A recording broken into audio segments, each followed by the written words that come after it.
Vous écoutez la Radio Campus, Alma Mater, c'est l'heure du journal.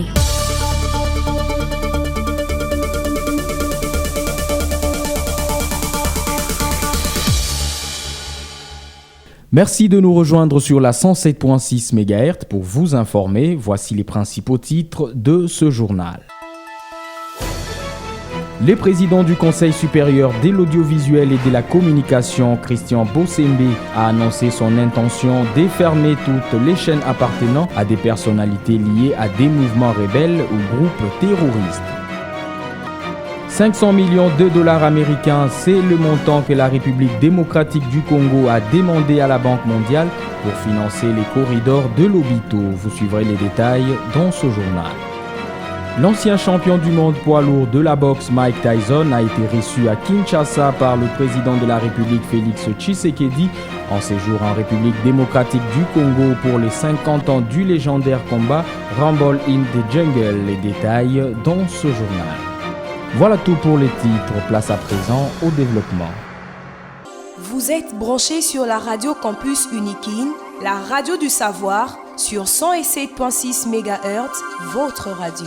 Comme je le disais au sommaire, le président du Conseil supérieur de l'audiovisuel et de la communication, Christian Bossembe, annonce des sanctions contre les médias accusés de relayer les messages des groupes armés. Il évoque un possible retrait des fréquences afin de lutter contre la banalisation de la violence, tout en précisant que la mesure attend encore la validation de la plénière du CESAC. Un vaste projet d'aménagement urbain va bientôt transformer le paysage routier de la République démocratique du Congo. Pas moins de 89 nouvelles passerelles piétonnes et 600 portiques, des signalisations et publicitaires seront installés à travers plusieurs villes du pays. Les travaux pilotes débuteront sur le boulevard du 30 juin à Kinshasa avec pour ambition de fluidifier la circulation, renforcer la sécurité des piétons et réorganiser l'affichage routier dans les zones à forte densité urbaine. Le ministre des Infrastructures et Travaux publics a tenu informer le Conseil de l'évolution du projet de construction dans plusieurs villes d'un total de 80 passerelles piétonnes et de 600 portiques de signalisation et publicitaires en exécution de la convention des délégations de services publics conclue le 20 octobre 2023 avec la société Outdoor Media Group RDC. En effet, le lancement des travaux va commencer par la construction des passerelles et portiques sur le boulevard du 30 juin. Les passerelles proposées par les concessionnaires sont des passerelles modernes, moins encombrantes et dotées d'un ascenseur de chaque côté pour les personnes à mobilité réduite. Par ailleurs, les étapes ci-après ont été franchies. 1. Validation de dossier d'études de 3 passerelles et 7 portiques. 2. Tenue des réunions préparatoires pour le lancement des travaux avec la participation de toutes les parties prenantes. 3. Mission d'inspection et d'identification des zones nécessitant le déplacement des réseaux SNEL, Régie des eaux, RPTC et autres servitudes. 4. Établissement d'un planning provisoire des travaux fixés à 6 mois. Les contraintes majeures qui se posent dans la mise en œuvre du projet sont principalement la présence des servitudes à déplacer en vue d'une implantation optimale des fondations et les autorisations nécessaires pour exécuter les travaux. Le ministre des Infrastructures et Travaux publics a souligné que ces projets est d'un intérêt certain pour orienter la circulation urbaine ainsi que la sécurité routière, particulièrement pour la traversée paisible des piétons sur les grandes artères des villes congolaises. Le Conseil a pris acte de ces rapports.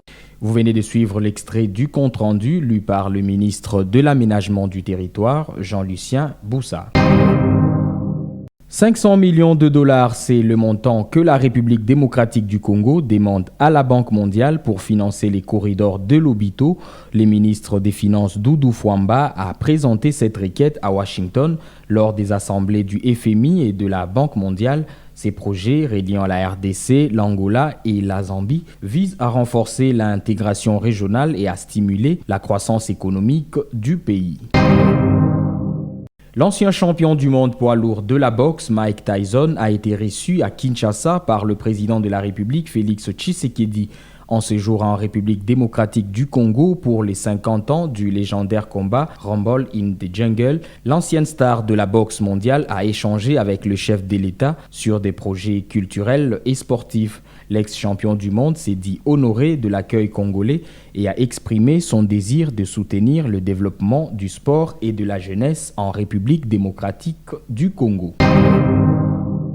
19 jours sans nouveau cas d'Ebola en RDC, c'est l'une des bonnes nouvelles annoncées lors du dernier Conseil de ministres. Plus de 32 000 personnes ont été déjà vaccinées contre les virus. Les rapports présentés font aussi état d'une baisse des cas de choléra et des mpox. Le gouvernement attend renforcer les actions de riposte pour consolider ces progrès et éviter toute résurgence des épidémies. La famille du professeur Martin Ziakiaou, enseignant à la faculté de lettres et sciences humaines de l'université de Kinshasa, informe les collègues, amis et connaissances du décès de sa mère, Madame Marie-Madeleine Mouifi Bodibantou Ziakiaou. Le programme se présente comme suite. La veillée mortuaire aura lieu le mercredi 22 octobre 2025 au chapiteau de l'université de Kinshasa, référence restaurant central, et l'enterrement interviendra le jeudi 23 octobre 2025 à la nécropole de l'éternité Ntsele Bambou. C'est la fin de ce journal présenté par Lucien Pungwe, mais avant de nous séparer, je vous rappelle les principaux titres. Le président du Conseil supérieur de l'audiovisuel et de la communication, Christian Bosembe, a annoncé son intention de fermer toutes les chaînes appartenant à des personnalités liées à des mouvements rebelles ou des groupes terroristes.